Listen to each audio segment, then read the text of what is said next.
That shit gives me Rhythm Nation vibes. Anyway, sorry, since you don't want to give it up. Crazy. All right, so this one is called Incognito, right? So I'm gonna give y'all a word, and you got to tell a true story pertaining to the word, true life story. But you can't say any names in the story. Okay, no face, no face. Pretty much. Which word do I want to go with first? All right, I'm gonna go with cheating. Oh, I can tell that story, I'm yo. like, The craziest I'm like, shit do popped you into my understand mind the just fucking now. floodgates of stories that just came to my brain? It got so crazy. It got real crazy real quick.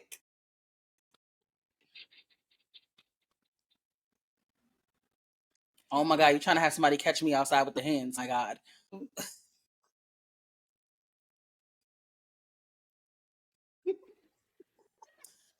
I got it. I'm gonna take this one, big dog. I'm gonna take this. I got this way. All right, so it was the year. Nah. So we had this little. There was a event that took place. It was a little hotel party that was being had, or whatever the case is, and niggas was getting lit to tit at that party. And because people was getting too drunk, you know, sometimes it leads to them telling some truths. So one person in particular got really, really drunk and let out a big secret that everybody in the party knew, except for maybe one individual. So we all had learned that somebody was cheating on somebody with a very close friend of theirs. And yes, as a result, it was a Maury incident. We didn't know who was the father. They don't know. I rest my case. That's the story. That was cheaters. Okay. That was cheaters. Yeah. Take it away, Maddie. The way y'all are jogging my memory, I'm like, wow, this is really my childhood because what's there? Mm-hmm. We was all there. I'm like, hey, oh shit, that did happen, and I was there for that. I mean, I see. I think you topped that one. It's okay. One thing I will say is cheating. It ain't even a story. It's just a statement. I've probably cheated with the same person in every relationship I've been with. Like, all right, and so you You are a brave soldier, because I wasn't gonna do that. I would take that one. Yeah. What? Okay. I'm afraid. I feel like I'm I need to officially get that afraid. off my chest. I feel so much better. I'm glad we could help you get that off your chest. What? All right, so okay, I'm gonna tell my story. So I'm once sweating. upon a time, one in a land called Co-op City, there was a couple, and I don't really know how long they was together, but this was a guy and a girl. So the girl liked this other girl, right? Hmm? The plot And twist. now both of y'all was like, The girlfriend, not to clutch my pearls. The girlfriend liked another girl, and ended up smashing the girl. And while they were smashing, the boyfriend knocks on the door, and your face is crazy. The boyfriend knocks on the door. The girlfriend sends him to the store so her and the girl can finish. On the way out, the girl sees the boyfriend and daps him up like she didn't just smash his girl. And that is that. That's my story, guys. And these are true. I'm over here like living dangerously. My God, like, who's too rich for my blood? This is a little spicy. This is round what? Jesus. Right? Not little miss, I told myself. Like, what? Oh, back to her talking about it's spicy, and she just told the whole secret.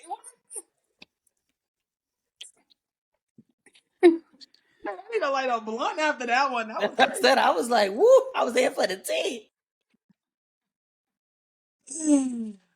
All right. Oh, The next word is drunk.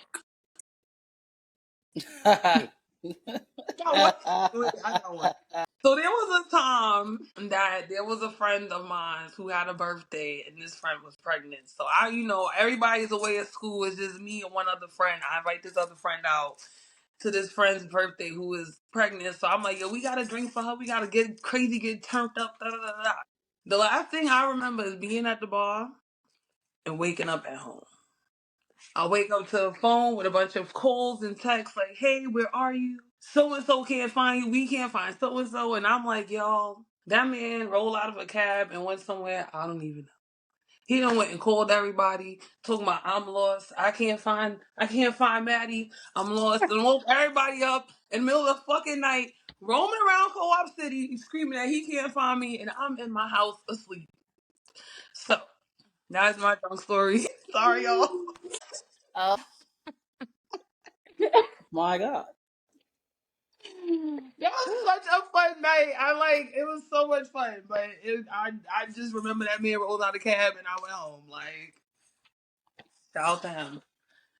So I got a good drunk story I'm gonna tell y'all. This was set to a different city. Okay, just to disclose. All right, so boom, I get invited to go to somebody's family barbecue. So I'm thinking I'm just gonna get some greens, beans, tomatoes, potatoes, and stuff like that. Like, the regular shit. And I guess when I get to this family function, everybody's family get down slightly different. So this family function, it was more liquor than food. I just want to be honest with y'all. So it was a different type of barbecue than I was used to. And so at this barbecue, they popped a bottle every single hour. Like every hour, everybody at the barbecue had to take a drink. So the barbecue started about 3 p.m. And so around 12 o'clock, it was time for the last bottle to pop.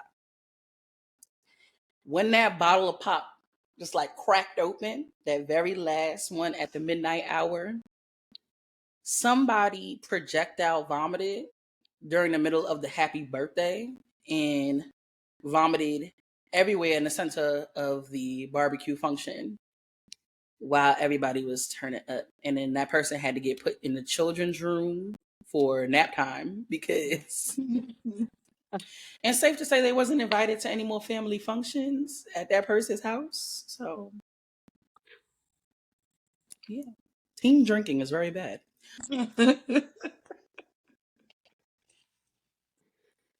And So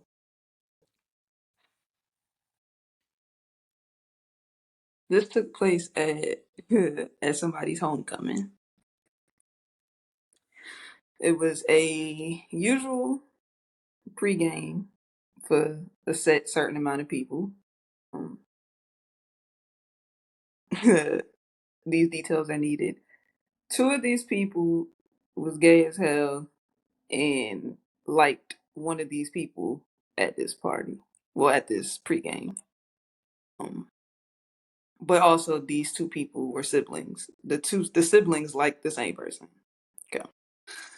So nonstop bottles. This is Patron, Grey Goose, all types of stuff. Just throwing it back straight. hey. And we go to the concert. Go to the concert. Even after the concert, still drinking. So somebody is so drunk, assuming they took all their clothes off themselves, but they wake up naked the next day, right?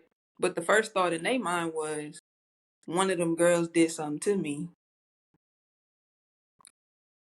because why am I naked? Like that person was butt ass naked, and that person literally jumped up that morning and was like,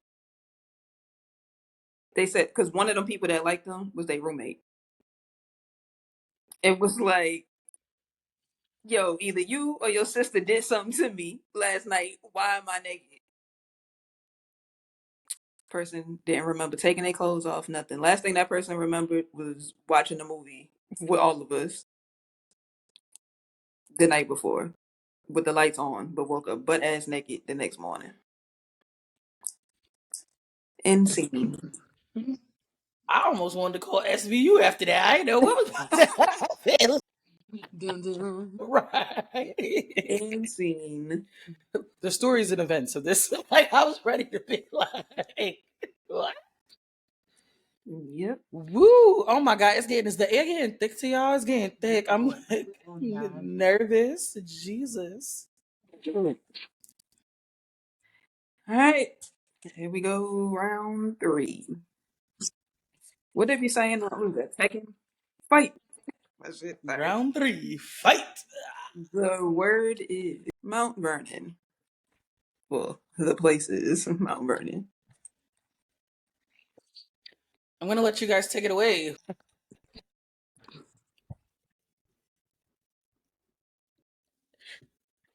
I'll go Yo. second, but I'm definitely not going first.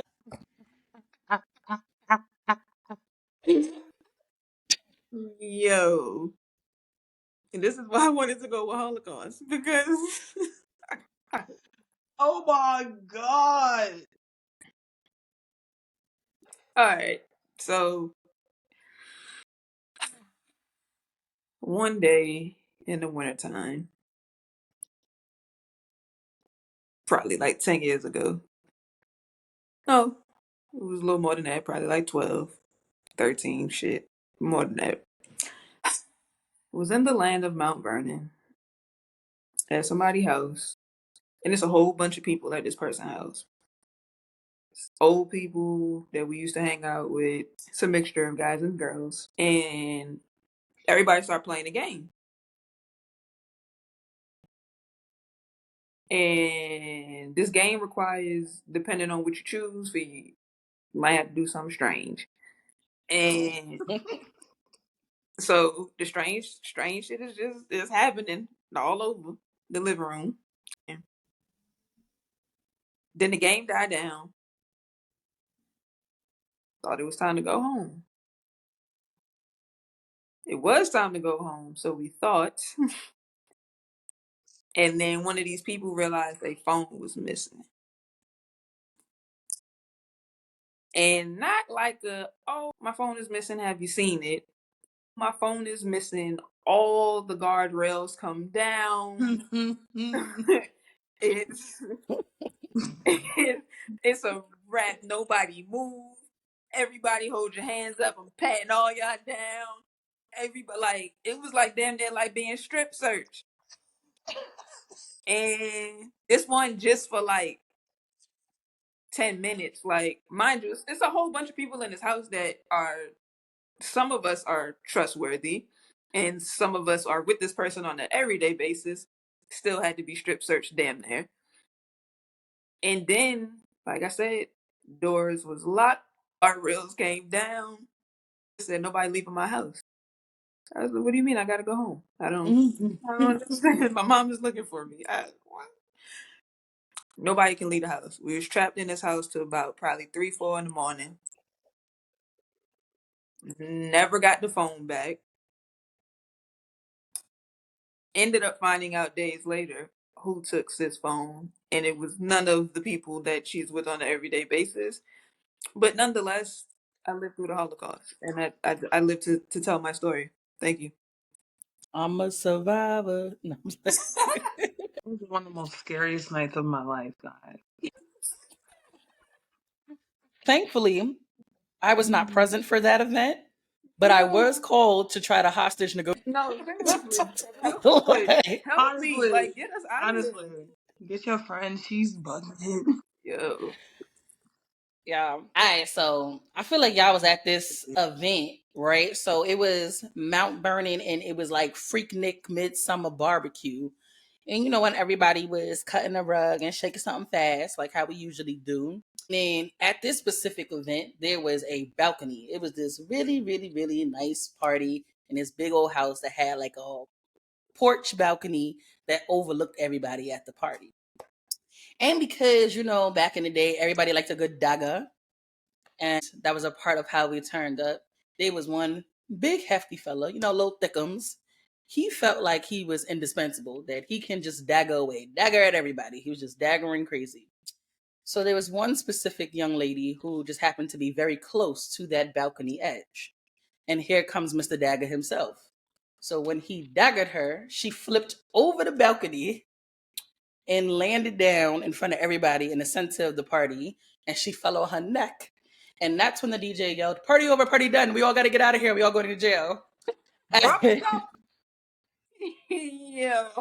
Yes, that was a fun Mount Vernon event. But the party continued. The party continued afterwards. Once we realized the girl just needed a little bit of Advil and the ice pack, we continued to dagger away for the rest of the night.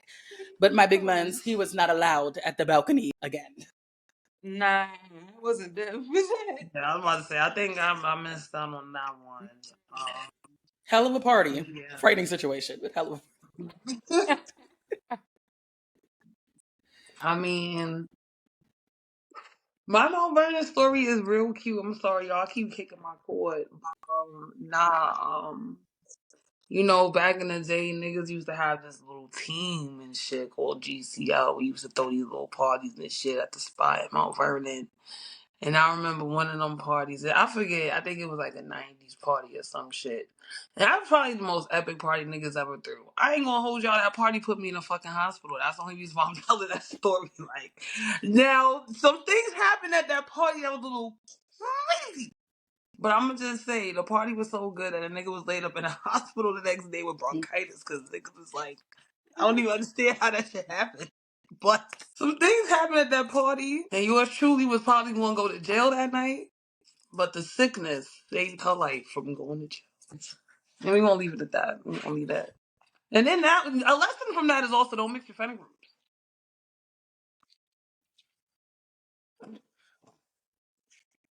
I'm gonna need y'all to fix y'all motherfucking thing. No, because it clicked for me. Like I was with you It at first, but did. then I was really with you just now. That Like, shit was like, boop. I was yeah. like, okay.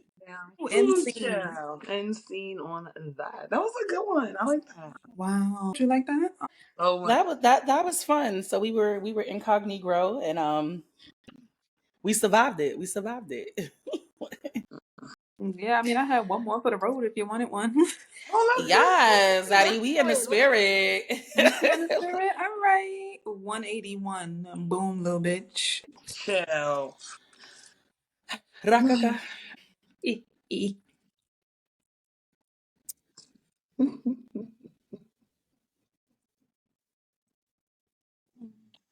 Yo. The bus stop. That's the most positive and fun memory I'm gonna try to be I'm gonna keep it real cute and positive. The bus stop. Even though it went down at the bus stop, cut me! Cut me! Sorry, brother, I had to throw you under the bus. But the bus stop probably was like one of the most epic memories. A lot of things in one spot at the bus stop. Gym time. Gym time when one boy, a boy who now likes boys, but didn't like boys at the time of the story, but it was a boy that liked the girl, and he didn't know the girl was crazy. And he started messing with another girl who's technically crazy too. He didn't know that at the time either. I think that's why he left the team, because they was both crazy. Yep. And legitimately, what ended up happening is that one of these girls was good with the hands. The other girl, not so nice.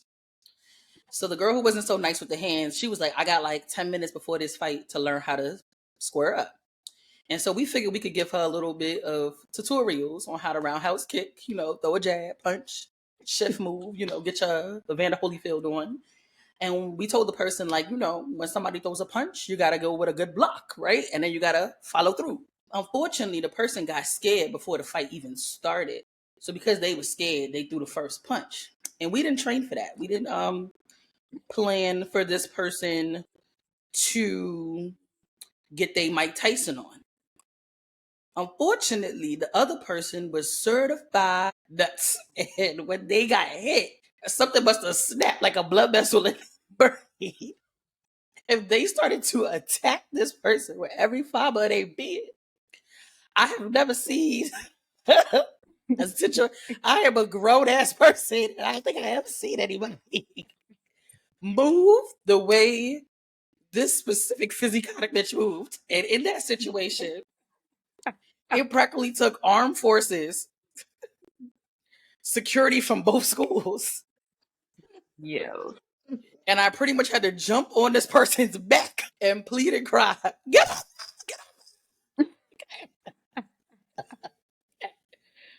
And let's just put it this way: after that incident, the other girl hung up her gloves and was never to be seen again. And the last time I think I witnessed that individual, they literally went the other way down the street of shame and embarrassment because the memory still lives on.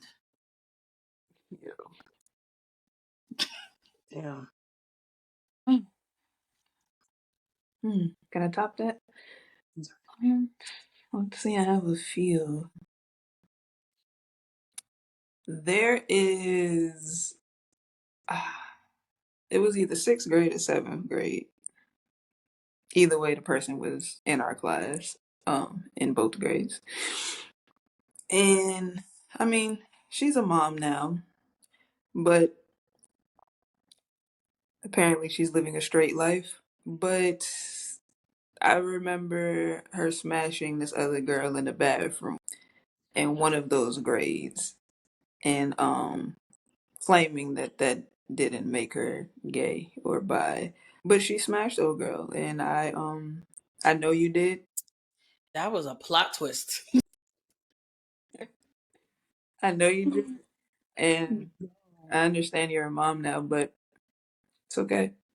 It's okay to admit it, because I know what you did. I knowed it. I knowed it. I knowed it. Yep. Shout out to that hoe. Insane. I know you still that too, but insane. And scene. Brava, well done. Never take you serious.